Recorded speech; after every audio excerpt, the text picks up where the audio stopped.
the band is almost back together, this time with a new lead singer, Keir Starmer. But be under no illusion, all the same characters are still playing and even running the show in the background. Now, arguably, the worst achievements of Tony Blair were the massive constitutional reform that he completely changed the landscape of Britain with. For instance, with devolution of power to Scotland, Wales and Northern Ireland, the creation of the Human Rights Act incorporating the European Convention on Human Rights into UK law, the reform of the House of Lords, abolishing nearly all the hereditary peers, and of course, in 2005, the creation of the Supreme Court, separating the powers and really undermining sovereignty of Parliament. And then with Gordon Brown, he attempted to go further, but he was cut short by losing the 2010 general election. And as he told us on the way out the door, because I would take no pride in walking through the door of number 10 again, take no joy in victory if it comes without a mandate to get rid of all the old aspects of a discredited system of politics and replace it with a new system that ensure that people who hold positions of authority are more accountable to and fully representative of the ordinary men and women of this great country.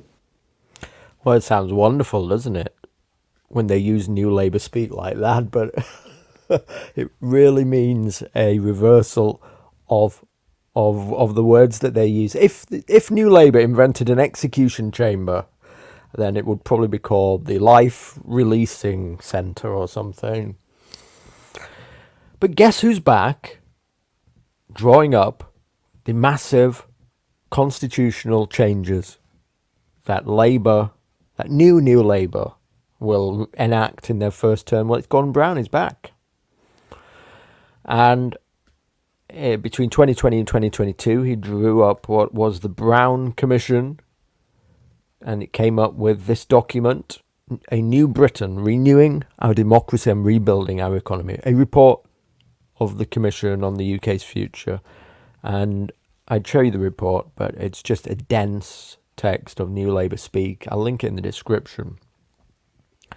But the key takeaways are massive transfers of power away from Westminster to like regional fiefdoms. Also transfers of power to Scotland to even give it the power to enact international treaties undermining sovereignty of the United Kingdom as a union.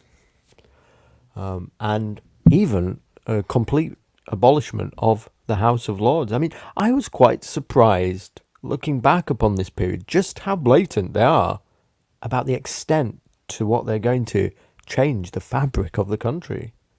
Will you abolish the House of Lords, and will it be in your first term? Yes, we do want to abolish the House of Lords. I don't think anybody can defend the House of Lords. It's one of the recommendations, as you know, in today's report. What we're going to do after today is now consult on those recommendations, test them, and in particular look at how can they be implemented. So here we have it. Labour promised biggest ever transfer of powers. Labour leader Sir Keir Starmer has promised the biggest ever transfer of power from Westminster to the British people if elected. And one of the key things in this report is that there will be no referendum on any of this. It's just going to be enacted. Okay, they're just going to wield power. Now arrive with the report and with recommendations. And when we set up the commission, Gordon and I talked about the terms of reference, and in the report itself, wanted, and the report delivers, recommendations capable of it being implemented within the first 5 years of a Labour government. So very clear about that. We will now have a period of consultation to refine, to test, but also to make sure that we can answer the question, when and how are you going to implement? And if you're going to make such a big transfer of power away from Whitehall to lots of places across the country, then we obviously need to have that discussion about how is that going to be done, because this is not going to be a talking shop. The reason we're doing the consultation now, between now and drafting the manifesto and before the election, is I don't want to do the talking afterwards. So we're not going to be consulting when we're in power. We're going to be delivering, and we will be delivering what is in these recommendations. We're not going to be consulting when we're in power. We're going to be delivering. Here's David Starkey on all this.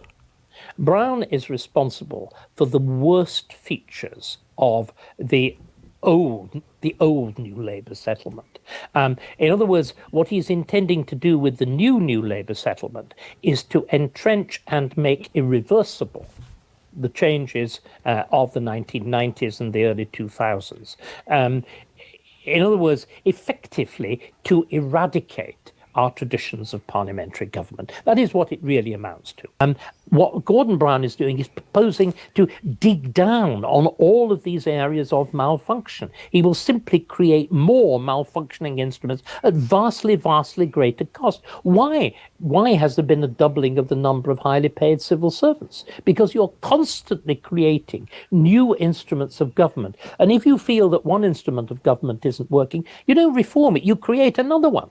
So constantly we have bodies with regulators. So you have statutory bodies controlled by statutory regulators. And there's a process of sort of infinite regress. And the thing that it most regresses from is any form of parliamentary control. I mean, really, Parliament on the whole might as well not exist. These people obviously can't wait. This guy's clapping his hands. The project is back on track thanks to our new leader, Keir Starmer. So, look, I can't do this topic justice, but somebody did write to me about it, and so I want to give them a shout out. And here's what they said. They said, here's my analysis of the problem. Keir Starmer's Labour will be terrible for the country, not because they'll nationalise everything or put up taxes to infinity. It's because they'll gerrymander the Constitution so as to make any future alternative to Blairite stakeholderism impossible. They'll give millions of non-citizens the vote. They'll give 16-year-olds the vote. They'll also massively limit popular sovereignty. The House of Commons will be completely subordinated to the judiciary. England will be balkanised into killable pieces, each ruled by its own Sadiq Khan. The job of coordinating between these balkanised fiefdoms will fall to an unelected secretariat and an unelected judiciary. It's all laid out in Gordon Brown's New Britain Constitution.